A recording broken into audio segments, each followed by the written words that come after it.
Hola, ¿qué tal? ¿Cómo están? Mi nombre es Luis. Esta es una cápsula universitaria más a la cual les doy la más cordial de las bienvenidas. En esta ocasión, como yo ya les había ofrecido, ya tenía un poco de tiempo que no lo había hecho. Bueno, ya estoy aquí y con este tema que a muchos les parece un poquito extraño. ¿Qué tiene que ver un caso que tiene hace pues ya más de 2 siglos con las cuestiones que estamos viendo ahora con Andrés Manuel López Obrador y el ministro Saldívar y todas estas cuestiones que por ahí se están presentando? ¿Cuál podría ser la relación? Bueno, este antecedente que les voy a platicar es de alguna manera una forma de en aquel entonces de colocar a la Suprema Corte de Justicia como una figura que fuera independiente y que además tuviera la última palabra para decidir las cosas. Pero de eso hablamos enseguida. Les recuerdo la dirección www.luis.mx, y ya están por aquí. Luis.mx, ya lo saben, no es una página web, es la dirección de este canal. Cuando la teclean van a encontrar el playlist en donde hay más de 500 temas a lo largo de más de 1000 cápsulas que ya se han subido. Yo estoy seguro que más de uno de esos temas, más de una de esas cápsulas va a ser del interés de ustedes. Por lo pronto, sin más preámbulo, comencemos.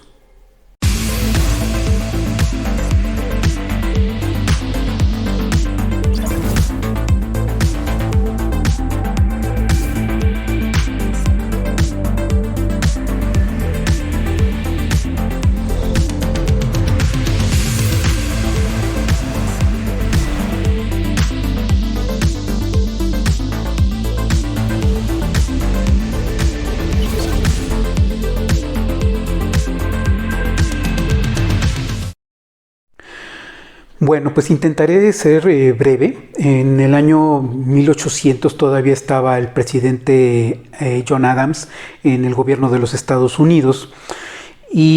Bueno, pues se presentaron las elecciones y en ese entonces ganó la elección Thomas Jefferson, por lo que Adams no pudo reelegirse. Ya saben ustedes, siempre hay estas cuestiones de que quién se queda con el poder o quién deja por ahí todavía simpatizantes, ¿no?, de los pensamientos. Recordemos que Adams era federalista. Entonces, pierde la elección Adams y de todas maneras, antes de retirarse, deja una serie de nombramientos para que haya jueces de paz en el Distrito de Columbia. Y resulta que pues se hace todo el movimiento, el Senado confirma estos nombramientos, pero hay 4 nombramientos en específico que no se entregan en tiempo y forma, y pues resulta que le toca al siguiente gobierno hacer la entrega de esos nombramientos. Y bueno, llega el presidente que entonces Thomas Jefferson, precisamente con su secretario de Estado, Madison. Entonces, pues resulta que el señor Madison decide no entregar los nombramientos. William Marbury lo que hace es, al encontrar esta situación, pues acudir a la Suprema Corte para pues efectos de que se le entregara esos nombramientos tanto a él como a los otros jueces que no se les entregaron. Y entonces pues se suscitó un problema. Es muchísimo más amplio esto, pero como ustedes ya saben, estamos hablando en términos coloquiales para pues evitar, no estamos en un salón de clases ni mucho menos, sino es para que se comprenda el tema de la mejor manera posible. Entonces estamos encontrando que existe una situación muy complicada porque la Suprema Corte en aquel entonces pues se halla en un dilema. Ya se sabe que esta situación, más allá de lo jurídico, pues es político. Así es que resulta que la Suprema Corte tiene que decidir si le debe de ordenar al secretario de Estado, James Madison, que entregue esos nombramientos, o bien pues negarle este derecho a William Marbury junto con sus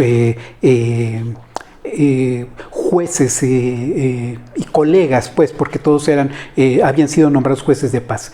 Entonces, el problema aquí con la Corte es que si decidía a favor precisamente de William Marbury, tenían el riesgo, obviamente, de que el presidente, en este caso por medio del secretario de Estado, Madison, no les fuera a entregar los nombramientos de todas maneras, porque desafortunadamente la ley no faculta a la Suprema Corte para someter al presidente o castigarlo. Entonces, pues existía el problema de que, pues obviamente, aunque recibiera la orden la presidencia, el secretario de Estado, no iban a ser entregados los nombramientos. Ese era el riesgo. Entonces, imagínense ustedes la imagen que iba a tener precisamente la Suprema Corte frente a eso. Y por otra parte sí le daba la razón al secretario de Estado, al presidente Jefferson, pues eso significaba que de alguna manera se mandaba un mensaje a la población diciendo que la Suprema Corte se estaba sometiendo al presidente de los Estados Unidos y a su gobierno. Entonces buscaron por todas partes y revisaron que, bueno, en donde se estaba respaldando o lo que estaba argumentando Marbury es que la ley judicial en su sección 13 facultaba a la Corte ordenarle al presidente que hiciera este acto. Entonces, lo que hicieron fue revisar las cosas con calma y se dieron cuenta que, bueno, la ley judicial no proviene de la Constitución. La ley judicial es mucho más antigua y, pues bueno, pues no estaba acorde a la Constitución, no formaba parte ni se derivaba de. Entonces, lo que hacen es declarar inconstitucional la ley judicial, esa sección 13 en específico, porque decían que esa sección 13 se contrapone a lo que dice la Constitución. Entonces, la Corte no puede emitir ningún tipo de juicio por una ley que no es constitucional, ¿no? Una ley que no se apega a la Constitución, por lo tanto es inconstitucional la ley judicial de aquel entonces en su sección 13 y entonces prevalece la Constitución. La Corte dice: nosotros solamente podemos señalar o tomar decisiones a partir de lo que diga la Constitución. Entonces se salvan de esta manera. Al presidente Jefferson obviamente no le gustó, pero bueno, de alguna manera se tiene este precedente en donde se logra pues que se convierta no solamente en un precedente en los Estados Unidos, sino se convierte en un precedente a nivel mundial, porque lo que se está logrando con esta decisión es que la Corte permanezca independiente como uno de estos tres poderes de los que tanto se habla. Algunos me dirán que la teoría funcionalista dice que el poder es único y solamente se divide en tres funciones. Bueno, ya cada quien, eso lo veremos si ustedes gustan en una cápsula más adelante, pero bueno, digamos que el poder judicial es el que se separa del ejecutivo y del legislativo y es el que tiene la última palabra frente a la Constitución. Y esto obviamente tiene un precedente que va alrededor del mundo, incluido México. Entonces, bueno, ustedes me dirán, bueno, ¿y toda esta historia qué tiene que ver? Entonces, yo les mencionaba en cápsulas anteriores, quienes son mis amables seguidores, bueno, ya saben de qué estoy hablando. Quienes son nuevos seguidores van a irse al playlist y ahí van a encontrar algunas cápsulas en donde estamos hablando precisamente de la situación con el ministro presidente Saldívar aquí en México y Andrés Manuel, en donde pues se ve que hay una relación que se convierte en algo estrecho. Y esta situación obviamente me recuerda, al menos en lo personal, que porque no es ninguna novedad, desde el gobierno de Ernesto Zedillo Ponce de León hubo la reforma más grande que yo pueda recordar a la Suprema Corte, cuando hace este movimiento para poder modificar el número de ministros que pueden estar en la Suprema Corte. Además, les recuerdo que es el presidente el que propone las ternas. Entonces, con el visto bueno del Senado, pues es finalmente el presidente el que está nombrando a los ministros. No sé por qué ahora hay tanto susto porque Andrés Manuel esté por ahí haciendo movimientos, cuando esto pues siempre ha sido así. El presidente siempre tiene esos movimientos. Entonces, si recordamos desde Ernesto Zedillo hasta la fecha, siempre ha habido estos movimientos y siempre ha habido esta tentación por el hecho de que se pueda tener cierta injerencia en la Corte. En cápsulas anteriores yo les comentaba que por eso es tan importante que esa imagen vaya hacia la gente. Ya lo dijo la Corte, ¿no? Esa es la frase con la que siempre nos encontramos. Ya lo dijo la Corte. Entonces es una manera de decir que quien tiene la última palabra es la Corte. Entonces, ¿qué es lo que tenemos que observar? Que bueno, el Congreso, si bien es cierto que sigue siendo muy importante porque son los legisladores, también es verdad que hay que tener mucho ojo en la Suprema Corte, porque a final de cuentas la Suprema Corte viene siendo la que tiene la última palabra. Recordamos entonces que con este caso de Marbury versus Madison estamos encontrando que la Corte se coloca como la que tiene la última palabra.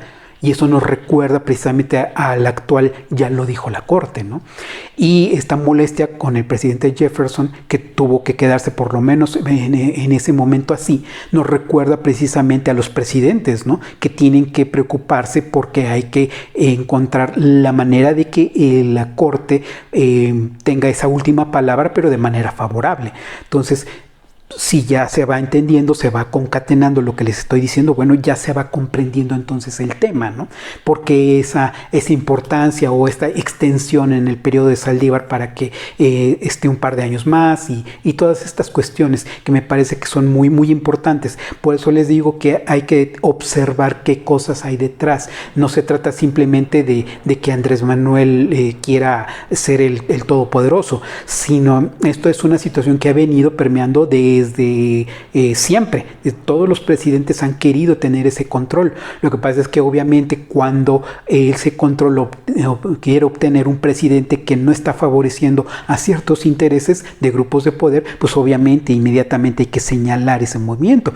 Pero pues bueno, estas reformas que se están suscitando, por ejemplo, la nueva forma de manejar los criterios de la Suprema Corte, que si gustan también hacemos una cápsula especial en donde ya no se requieren esas 5 tesis jurisprudenciales, sino ahora se forma un solo criterio para tomar decisiones. Entonces, este tipo de decisiones que nadie está reclamando, por cierto, son las que están impactando. Entonces, lo importante es que el presidente pueda tener injerencia en la Corte, para que la Corte, por medio de esos criterios que está emitiendo, es la que decide, a final de cuentas, lo que dice o lo que no dice una ley, o cuando se contraponen leyes, o cuando se contraponen órdenes de gobierno, etcétera, etcétera. Entonces, ahí es en donde radica la importancia de todo esto.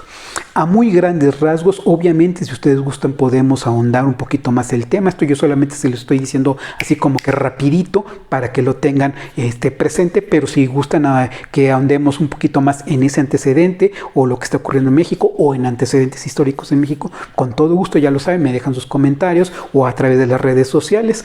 Y si quieren estar al pendiente sobre estas cápsulas que se están subiendo, pues ahí está el botoncito para que se suscriban. Por lo pronto, quiero agradecerles muchísimo por su muy valioso tiempo y como siempre, estamos en contacto.